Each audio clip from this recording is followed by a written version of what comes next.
Bonjour à toutes et à tous, je suis très heureux de vous retrouver pour ce second épisode de ma série audio Arthur en aventure. Et tout de suite, voyons comment s'est passée la première semaine ensemble.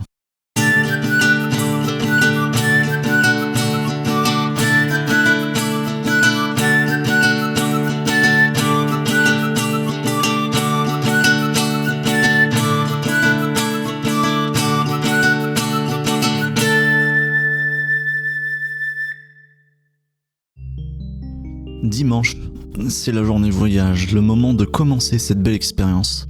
Je suis arrivé à Dublin en avion. À la sortie de l'aéroport, j'ai retrouvé le chauffeur de taxi chargé de me conduire à mon lieu de confinement. Sur la route, j'ai pu admirer les paysages du pays. Une fois dans la résidence, on m'a accueilli et montré les lieux. Ensuite, je me suis installé tranquillement dans ma chambre, heureux de commencer cette aventure. Lundi, je rencontre deux étudiants qui partagent mon étage. Il y a Loïc et Camille, qui m'ont proposé de les accompagner pour manger avec d'autres étudiants logeant à l'étage d'en dessous. À ma grande surprise, toutes ces personnes sont des Français. Pour prendre les bonnes habitudes dès le départ, on se force à parler anglais entre nous. À 14h, nous avons une réunion en visio avec le personnel de l'école qui se sont présentés à nous et présenté les formalités dans les grandes lignes. Ensuite, je suis allé au supermarché faire quelques courses pour me faire à manger durant la quarantaine. Oui, j'en ai profité pour acheter quelques bières pour la visio au Welcome Drinks. Le Welcome Drinks, c'est une des nombreuses activités que propose mon école pour nous familiariser avec l'anglais. Animé par l'un des formateurs, c'est surtout un jeu de conversation entre chaque étudiant pour apprendre à se connaître, mais aussi pour se familiariser avec les nombreux accents. Plus tard dans la soirée, notre dernier voisin de palier a rejoint notre petit groupe de Français pour faire connaissance. Étant allemand, on a dû faire un effort supplémentaire pour qu'ils puissent nous comprendre. Le but de cette expérience est de s'immerger totalement dans la langue et la culture, alors chacun joue le jeu. Mardi, premier jour de vrais cours, je me familiarise avec la langue. Je pense en anglais, je marmonne en anglais, j'imagine des conversations en anglais. Dans ces cours, la plupart du temps, nos profs nous dispersent en mini-groupes de conversation, 2 à 3 personnes, pour la partie mise en application en temps réel. Ces mini-groupes sont composés de manière aléatoire, ce qui me permet de discuter avec l'intégralité des étudiants de l'école et d'agrandir le groupe d'amis dans lequel je me suis intégré.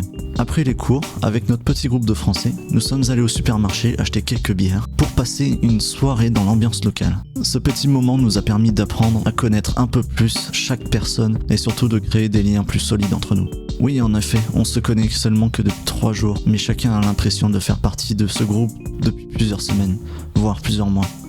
L'avantage d'avoir une majorité de Français dans ce groupe d'amis, c'est que l'on peut exprimer nos émotions et de s'apercevoir que les autres aussi ont ce même ressenti. Mercredi, une routine s'installe. Je me réveille, je prends mon petit déjeuner, j'assiste aux cours, je rejoins mes voisins de palier pour manger, participe aux activités avec eux dans le salon commun. Souvent nous partons faire quelques courses, surtout pour renouveler le stock de bière. Puis après le dîner, on se retrouve autour d'un verre pour se détendre et passer un moment convivial avec d'autres étudiants étrangers, ce qui nous oblige à parler anglais. Jeudi, le groupe d'amis s'agrandit. Pour l'occasion, nous avons organisé une soirée avec toutes ces personnes, une belle soirée universelle qui nous a permis d'en apprendre un peu plus sur les différentes cultures, notamment via les musiques, les paysages et les passions de chacun. Vendredi, dernier jour de la semaine, des quiz sont organisés en début de soirée par l'école. Ces activités sont d'une grande mixité puisque les étudiants de l'école, peu importe leur destination, peuvent y participer. Cela permet de faire quelques rencontres virtuelles. Pour ce qui est de la soirée, cette fois, on a décidé de passer une soirée un peu plus calme et de regarder un film avant d'aller dormir. Samedi, premier jour sans cours, chacun en profite pour pouvoir dormir un peu plus longtemps le matin. D'autres vont faire leur séance de sport ou travailler leur anglais. C'est une journée assez calme en termes d'activité. En allant au pressing, on a trouvé certaines personnes que nous avions vues dans les cours, mais que l'on n'avait pas encore croisées dans la résidence. Pour remédier à cela, on a organisé une petite soirée pour les intégrer à notre groupe d'amis. Encore une soirée avec tout un tas de rencontres enrichissantes. C'est fou comme ce genre d'expérience est chargé en émotions. Je m'imaginais que ce serait gratifiant d'un point de vue sociologique, mais tant qu'on ne le vit pas l'expérience, on ne peut pas savoir à quel point c'est agréable. Malheureusement, je ne suis pas capable de vous faire ressentir cette même émotion. Il n'existe aucun mot pour traduire cette énorme satisfaction.